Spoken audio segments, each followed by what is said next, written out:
Esto es la sección Periodismo desde el Campus. Ya está en nuestro estudio la doctora González Contró, una de nuestras colaboradoras permanentes y experta en derechos humanos. Mónica, vamos a ver una cápsula sobre el tema que analizarás esta ocasión. Desde el Campus. El 12 de septiembre de 2006 era la fecha señalada como plazo por los transitorios del artículo 18 constitucional, reformado en 2005, para que los estados de la República y el Distrito Federal establecieran un sistema integral de justicia para adolescentes acorde con los lineamientos internacionales. Hoy, a 6 años de esta fecha, hay una importante agenda pendiente en la materia, comenzando por la creación del sistema en el ámbito federal, que hasta hoy no ha sido instaurado. La Ley Federal de Justicia para Adolescentes fue publicada en el Diario Oficial de la Federación apenas el 27 de diciembre de 2012, estableciendo en sus transitorios que entraría en vigor 2 años después. El cumplimiento de los lineamientos señalados en la Constitución ha sido desigual. El Sistema Integral de Justicia para Adolescentes resulta fundamental dentro de una estrategia de seguridad pública, pues implica la prevención del delito durante la etapa adolescente. Supone, en primer lugar, cortar la carrera delictiva del adolescente cuando está en sus inicios, con lo que además se priva a los grupos de delincuencia organizada de recursos humanos para sus actividades. Por otra parte, la pluralidad de medidas que debe contemplar el sistema tienen como objeto el alejar al adolescente de las circunstancias del delito e incluso protegerlo de algunos riesgos. Por lo tanto, es necesario preguntarnos, ¿cuáles han sido los avances hasta ahora? ¿Qué pendientes, además de la creación de la ley federal, hay en la materia? Estos serán nuestros temas a tratar en Desde el Campus.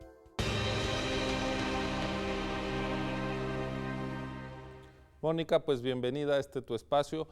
Quisiera empezar por delimitar el tema, es decir, la justicia para adolescentes, qué debemos entender por ella, y luego vamos, si te parece bien, a ver cuál es el estado de la legislación al respecto. Muy bien, pues sí, en 2005, como se dice en la cápsula, se promulgó una reforma constitucional al artículo 18, en donde se establecía la obligación de crear un sistema integral de justicia para adolescentes que justamente tiene como objeto el dar una consecuencia jurídica a los adolescentes en conflicto con la ley penal.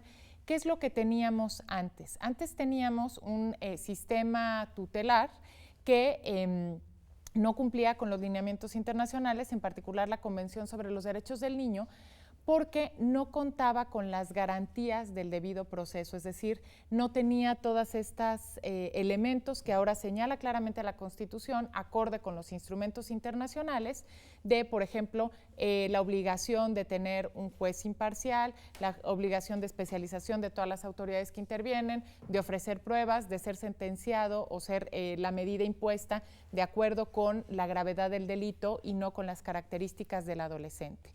Entonces tenemos esta reforma constitucional publicada el 12 de diciembre de 2005 y que establece la obligación de la Federación, de los estados y del Distrito Federal para crear en el ámbito de sus respectivas competencias un sistema integral de justicia para adolescentes, es decir, que dé una respuesta penal de acuerdo con las características. La Suprema Corte ha dicho que es un sistema penal modalizado a las personas de entre 12 y 18 años de edad.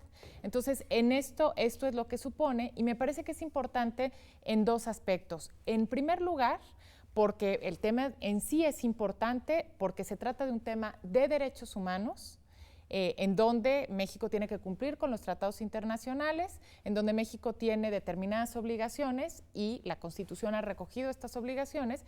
Pero por otro lado también me parece que es un campo importante para ver los retos y lo que puede pasar en el sistema de justicia penal para adultos con la implementación del nuevo sistema penal acusatorio, porque esto fue pues una especie también de campo de experimentación y los resultados pues hasta ahora tienen pues algunas deficiencias.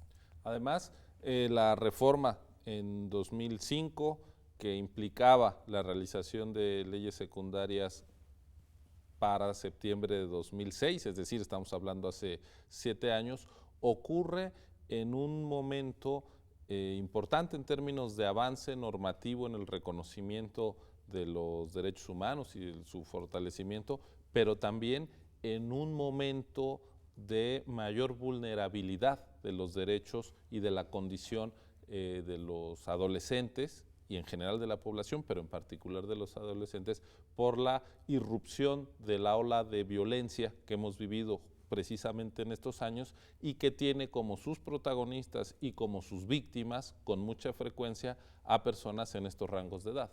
Así es, y me parece que esto se ha entendido de una manera muy equivocada, o más bien no se ha comprendido. Digamos que la justicia para adolescentes en un país tiene que ser vista como un ámbito estratégico para la seguridad pública. ¿Por qué? En primer lugar, porque los instrumentos internacionales señalan que la prevención supone la garantía de todos los derechos del adolescente, y con esto, precisamente, pues que estén en la escuela, que tengan un trabajo, es decir, ofrecer oportunidades a los adolescentes. Este es uno de los primeros aspectos. Pero el otro también, de acuerdo con cómo está diseñado precisamente el sistema de justicia, reconoce por las características del adolescente, por esta necesidad de pertenencia que tiene a determinados grupos, que los adolescentes son fácilmente presas de ciertos grupos, como lo hemos visto en el país, y precisamente está diseñado el sistema para mantener al adolescente que ya, por ejemplo, se ha involucrado en alguno de estos grupos, para sacarlo y protegerlo incluso de las circunstancias que lo llevaron a delinquir y del riesgo que tendría, por ejemplo, el abandonar estos grupos, un grupo de la delincuencia organizada.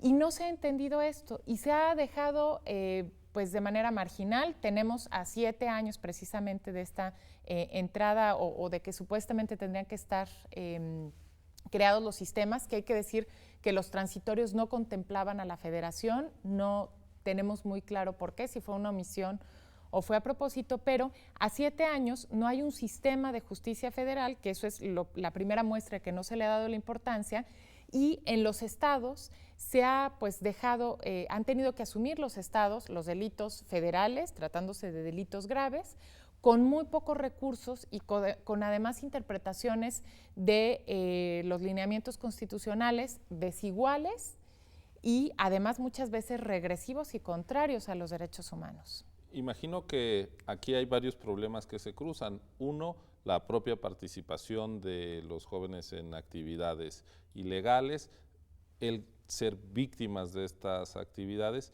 pero eventualmente entrar en contacto con un sistema de procuración y de impartición de justicia que viola las garantías con frecuencia y los derechos de estos jóvenes, cuando pues lo que debería de impulsarse es quizá en esta etapa de la vida, sí, de manera muy destacada, toda una política de reinserción de quien ha delinquido a esta edad. Quizá la parte de la llamada readaptación es particularmente sensible en estas etapas de la vida.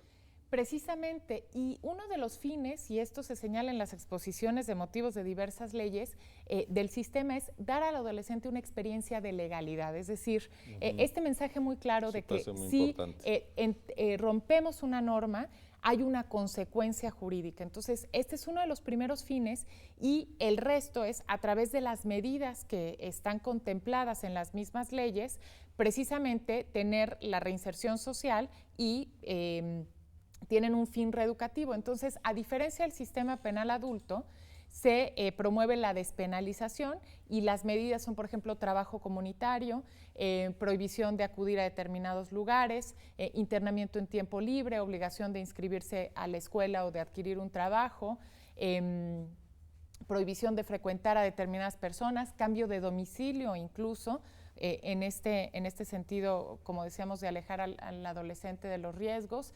Y como última medida, como medida extrema, el internamiento, señala la Constitución, por el tiempo más breve que proceda. Y uno de los problemas, y que se ha entendido mal en México, es que las medidas de internamiento están muy por encima de la media de la región y desde luego de lo que se considera aceptable internacionalmente. Y esto refleja una clara incomprensión de lo que implica el sistema Y desde luego de que el sistema, para operar en su totalidad, implica una asignación importante de recursos materiales, de recursos humanos, especialización, capacitación, y esto es lo que ha sido muy desigual en los estados. No hay que decir imagino que que el internamiento, además de ser más frecuente de lo que debería de estar ocurriendo, implica experiencias vitales negativas. Por supuesto. Que en vez de sacar al adolescente, al joven de, digamos, la ruta errónea, pueden reforzar su pertenencia y su adhesión a estas prácticas. Desde luego, porque una de las grandes fallas está precisamente en la ejecución de las medidas. ¿Sí? En este sentido podemos decir, hay una obligación desde los estándares internacionales de que haya un juez de ejecución especializado, y esto en muchos estados no se cumple. Y no se vigila pues las condiciones de internamiento. Muchas de las lo que hicieron en los estados fue cambiar simplemente el rótulo de consejo tutelar por centro de internamiento, cuando la lógica es completamente distinta, ¿no? Mónica, pues te agradezco mucho que una vez más hayas puesto la atención sobre un tema que suele pasar desapercibido. Los congresos locales llevan 7 años de retraso en esta tarea y no podemos, con la situación económica, política, social y demográfica, darnos el lujo de estos descuidos. Gracias por tu comentario y te esperamos en uno más de tus análisis pronto. Regresamos ya a nuestra sección de análisis de la economía mexicana con el doctor Pablo Ruiz Nápoles.